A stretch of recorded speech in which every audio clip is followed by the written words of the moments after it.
આજે આપણે બનાવીશું બધાનું ફેવરિટ, બધાને ભાવે એવું દાણા મુઠિયાનું શાક.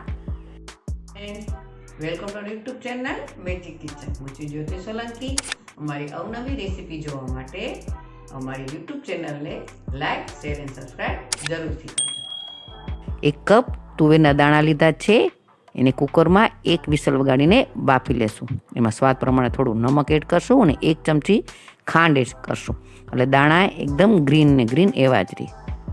1 કપ દાણા એમાં એડ કરી દેશું અને 1 જ વિસલ વગાડશું, જેથી કરીને દાણા ચડી જાય અને આખા રહે. 1 વિસલ વગાડી લેશું. હવે આપણે 2 કપ મેથીની ભાજી લીધી છે અને અડધો કપ જેટલી ધાણા લીધા છે. એના આપણે મુઠિયા બનાવી લેશું. સ્વાદ પ્રમાણે નમક એડ કરશું,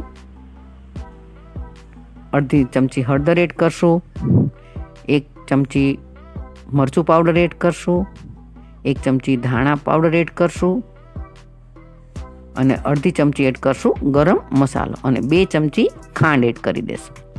આમાં થોડી ખાંડ આગળ પડતી હોય છે અને ½ ટીસ્પૂન જેટલું ખાવાનો સોડા એડ કરશું અને ઉપરથી લીંબુ એડ કરશું, જેથી કરીને સોડા એક્ટિવ થઈ જાય અને આપણા મુઠિયા એકદમ સરસ ફૂલી જાય.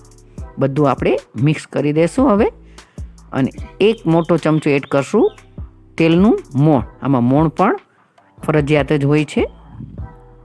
ફરી બધું મિક્સ કરી લેશું અને 1 કપ જેટલો આપણે ચણાનો લોટ લીધો છે.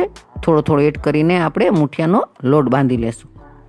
ફરી બધું મિક્સ કરી લેશું. હજી થોડો મને ઓછો દેખાય છે એટલે મેં એડ કર્યો અને આવી રીતનો મુઠિયાનો લોટ બાંધી લેશું. હવે આપણે ગ્રીસ હાથ કરી લેશું તેલથી અને નાની નાની એકદમ ગોળીઓ વારશું. આ દાણા મુઠિયાના શાકમાં મુઠિયા એકદમ નાના નાના હોય છે. આવી રીતે એક સરખી મજાની નાની ગોળીઓ વારી અને તળી લેશું. તેલ ગરમ મૂકી દીધું છે. આપણા મુઠિયા વળાઈ ગયા છે. હવે આપણે તળી લેશું. હવે ગેસની ફ્લેમ મીડિયમ રાખીને તળી લેશું, જેથી કરીને અંદર મુઠિયા આપણા કાચા ન રહે. આવી રીતે તળી લેવાના છે. આ શાક બહુ જ સરસ લાગે છે.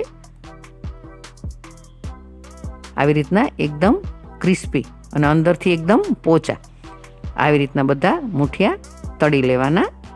તમે જોઈ શકો છો એકદમ ક્રિસ્પી થઈ ગયા છે.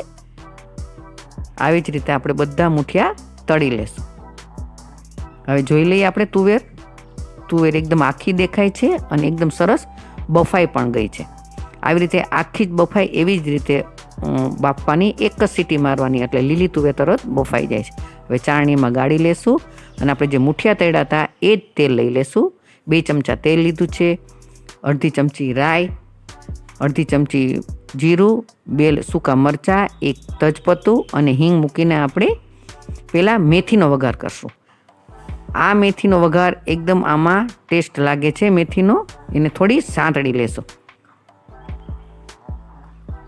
કડવું બિલકુલ લાગતું નથી. અને 1 મોટી ચમચી આદુ, મરચાં, લસણ ક્રશ કરેલા એડ કરી દેશું અને બંનેને એક સરખું સાંતળી લેશું. તમે જોઈ શકો છો. હવે આપણે એમાં થોડા મસાલા એડ કરી દેશું. મીઠું એડ કરી દીધું અને 3 મોટા ટમેટા લીધા હતા. 2ને ક્રશ કરી લીધા હતા અને 1ને ઝીણું સમારી દીધું. આપણે આની ગ્રેવી તૈયાર કરવી છે એટલે આવી રીતના છીણીને લીધા છે. તમે જોઈ શકો છો. એકદમ આપણે હવે એને ચડવા દેશું. હવે આપણે એમાં મસાલા કરી લેશું. 1 ચમચી લાલ મરચું પાવડર અને 1 ચમચી કાશ્મીરી મરચું પાવડર, 1 મોટી ચમચી ધાણા જીરું, અડધી ચમચી હળદર, અડધી ચમચી ગરમ મસાલો અને અડધી ચમચી કિચન કિંગ મસાલો. આમાં કિચન કિંગ મસાલાનો સ્વાદ પણ બહુ સરસ લાગે છે. બધું ફરી મિક્સ કરી લેશું. આવી રીતે મિક્સ થઈ ગયું છે. હવે 2 ચમચી ખાંડ એડ કરી દેશું અને હવે એમાં એડ કરશું ગરમ પાણી, જેથી કરીને આપણું શાક એકદમ ફટાફટ બની જાય અને એકદમ ફટાફટ ઉકળી જાય. તમે જોઈ શકો છો કે ગ્રેવી ઉકળી ગઈ છે. હવે એમાં આપણે બાફેલા તુવેરના દાણા એડ કરી દેશું અને અડધું લીંબુ એડ કરી દેશું. આમાં લીંબુ ખટાશ ગળાશ એકદમ બરાબર જોઈએ છે.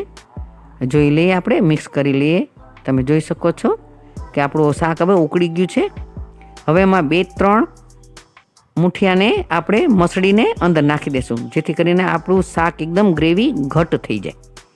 આવી રીતે નાખી દેવાનું અને બધા હવે બીજા મુઠિયા એમાં ઉમેરી દેશું અને થોડી વાર ઉકળવા દેશું.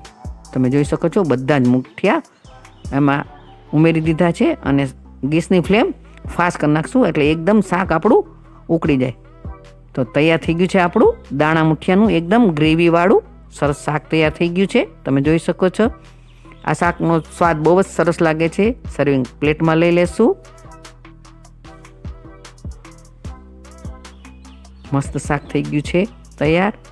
ધાણાથી ગાર્નિશ કરીશું અને સર્વ કરીશું રૂમાલી રોટી સાથે અને ગોળ સાથે.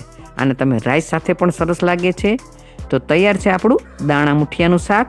બનાવજો અને કમેન્ટ જરૂરથી કરજો કે મારી રેસીપી તમને કેવી લાગી. હા, રેસીપી સબસ્ક્રાઈબ કરી તો જરૂરથી મારી ચેનલને સબસ્ક્રાઈબ કરજો. Thanks for watching.